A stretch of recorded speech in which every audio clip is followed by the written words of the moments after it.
Hi guys, and welcome to Red Devils United. This is some latest news on basically welcome to Manchester United on Michael Carrick. It's kind of been not well official that he's going to be taking over as the next interim manager. It's just all importantly waiting for the actual announcement, but it's pretty much there that he's taking over. I would like to say thank you to Darren Fletcher for the 2 games he's took over. Unfortunately, didn't end the way that he probably wanted. Like, obviously, he wanted obviously a win to Burnley and obviously get a win against Brighton on Sunday, but unfortunately, it didn't end that way. But thank you anyways, and good luck to whatever you do next. I think he's going back to his under-18 squad, which, in my opinion, he was doing well there, so why not just stick to that for now and see what happens in the future for him. But there's a bit of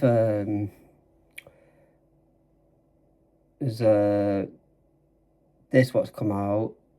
Wayne Rooney on if he'd be willing to join Michael Carrick as a coach at Man United. Of course I would. It's no brainer. I'm not begging for a job here, but if I was asked, of course, I would help. Appointing the manager is the most important thing. I would actually love Wayne Rooney to be part of Carrick's coaching staff. I think you'll learn off it, in my opinion. Like, just being number 2, I think he's not a great manager, no, but you could learn a few things being number 2, and I think he would help Carrick as well in other terms of like getting the squad actually like listening to Carrick and stuff. I think Wayne Rooney will take no crap, take no shite from the squad. I think he will shape them.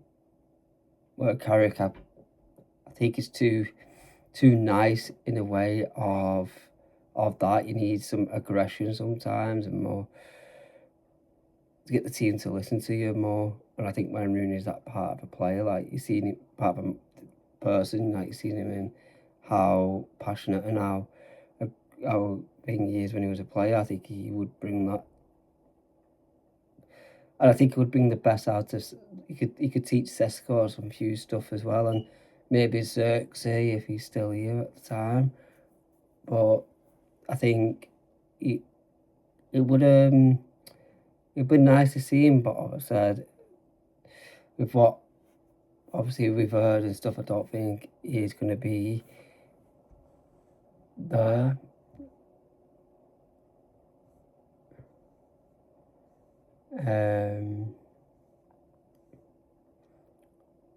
The deal also includes Michael Carrick's proposal, backroom staff.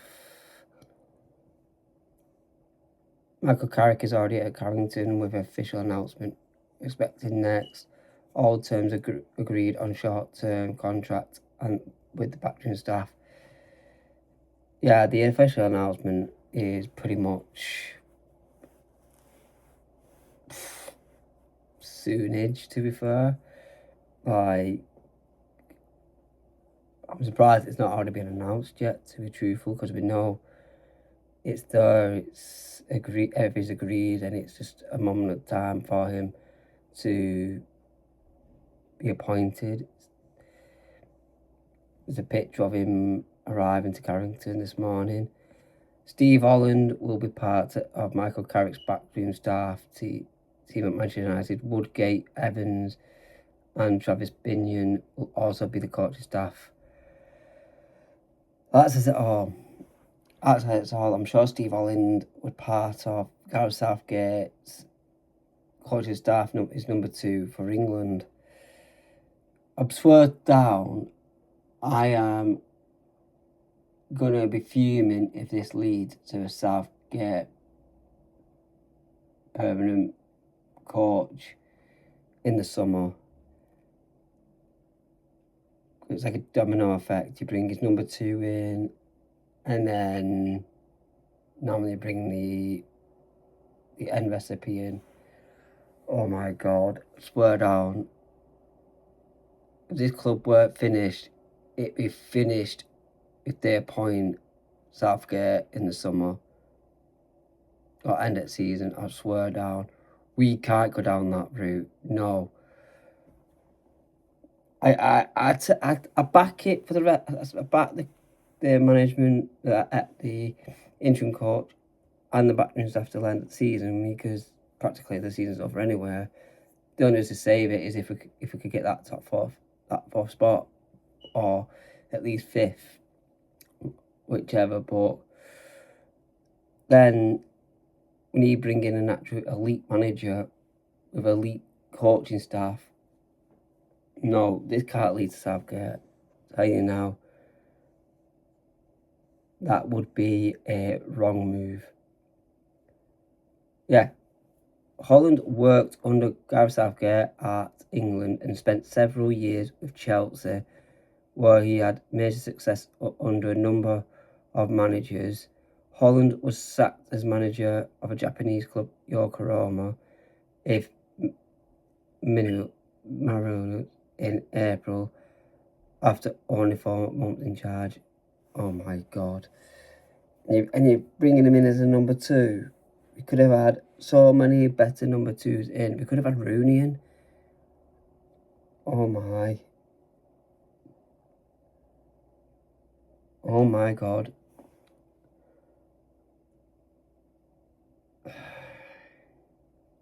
We could have asked Fletcher to think it, or even try to bring Rude back as a number 2.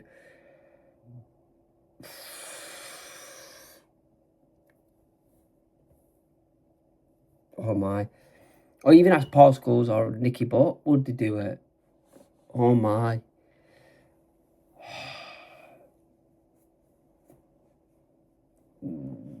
This ain't a good look though, but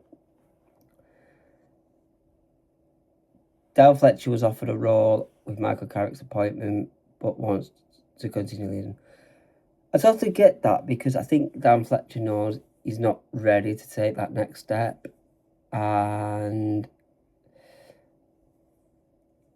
he wants to just continue with the under-18s, where he is doing well there, and then in a few years' time, see where it leads him.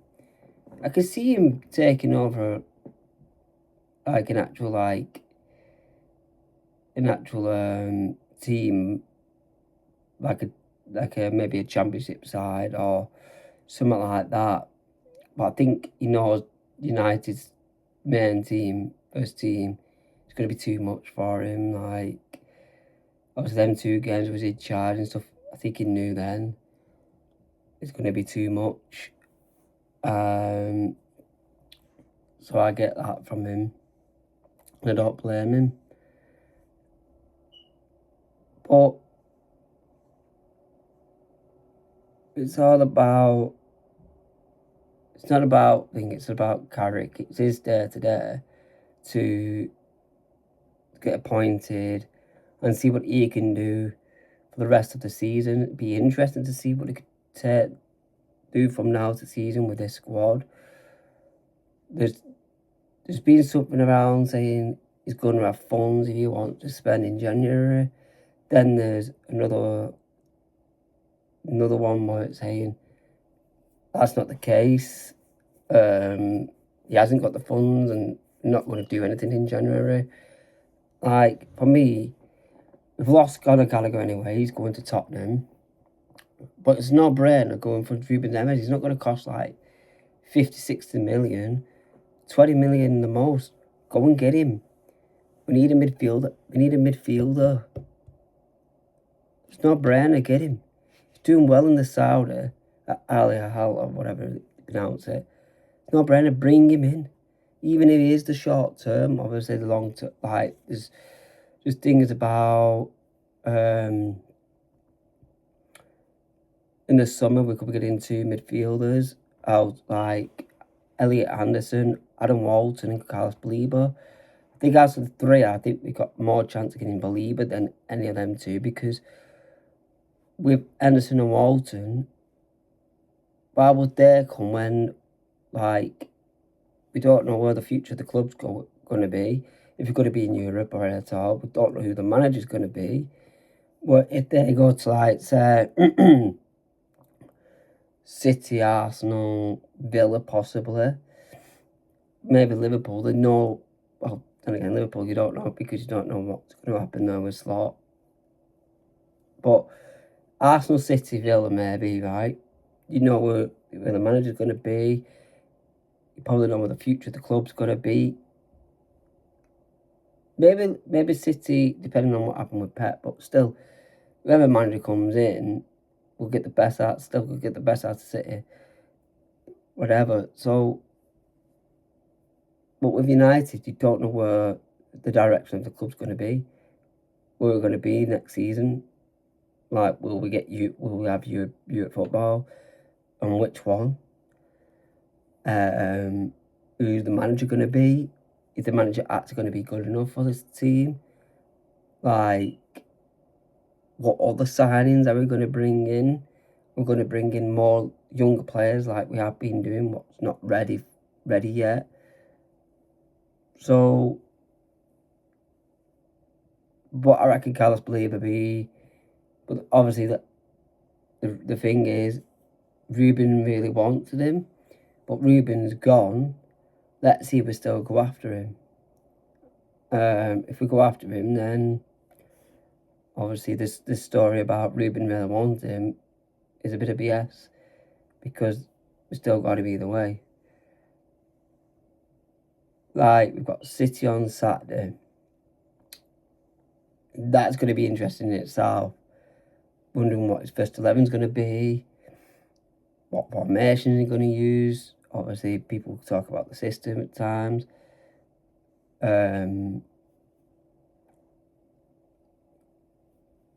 Like, obviously it's at home, so that's, in a way, it's our advantage. But at the minute, at home, we're doing shocking.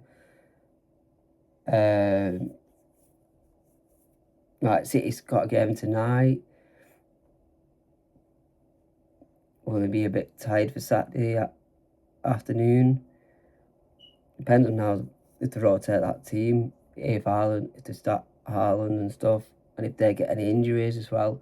Hopefully, I don't wish injuries on anyone, so I don't want to get any injuries. But so then, if we do beat them, then there's no excuse of, or Haaland weren't playing, or Rodri weren't playing, or Diaz weren't playing, or Foden weren't, Semenyo weren't. You get my gist. If we beat them, then, and they've got all the best players, then that what it will when we beat Liverpool. Obviously, there can't be no excuse. But I do obviously my pre-match. I'll probably do it Friday, a pre-match, while it's a early kick-off.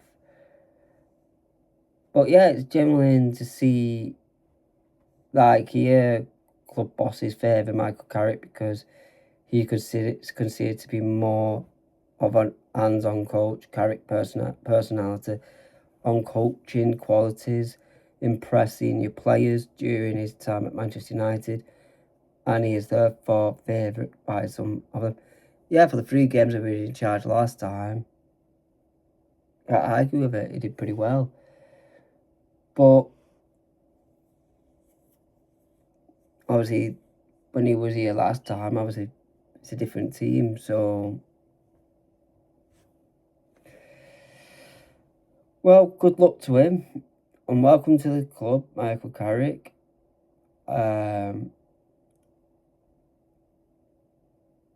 Just hope you've got your Euro transplant booked in advance, because you'll be pulling your hair out with this club. And also got some grey removal, because your hair will be going grey at end of season with the state the club is and stuff like that. But yeah, good luck to you. I will back him, and I will back the backroom staff, whichever, till end of season. Let's get behind him, give him the best support. if he doesn't do a decision that you like, don't go out on him. Like, just back him, just support him.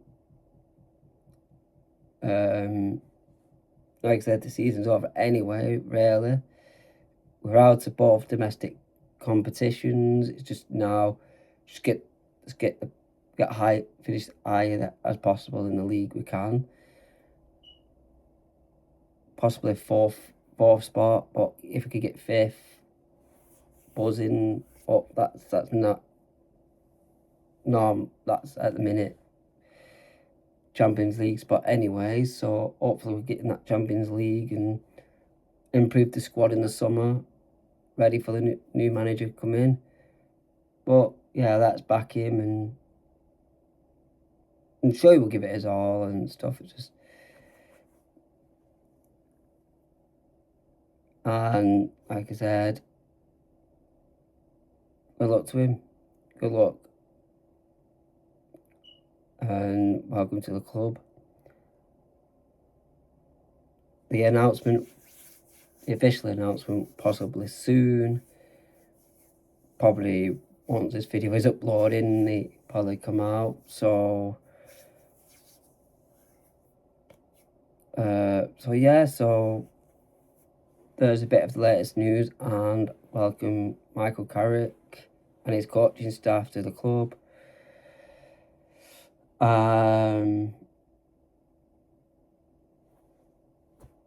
What else to say? Just will be interesting to see his best 11 and his 11 for City. Take a game by game. I hope De Ligt's back for City game though, that's the thing. Because we're missing him a lot, De Ligt, at the back. As much as Evans doing well, I think we're missing De Ligt. I think if we had De Ligt in most of them games, especially like the Burnley game, Brighton game, I think we would have won. I think we would have won the Brighton game and Burnley game and won a few of the draws, what is not being in. But let's see what happens when he comes back and see if results are better. I think the world, to be truthful. He's been our best defender and we're missing him. We are missing him, Dillett. But we've still got a good enough squad in a way to go out there and win the games we should be winning. We can't just make excuses like, oh, he's missing, we've still got a good enough squad to do it. So yeah. So if you enjoyed this video, smash a like, hit subscribe, hit the notification bell that you know when I'm coming live or uploading a video. And yet again, welcome to the club, Michael Carrick.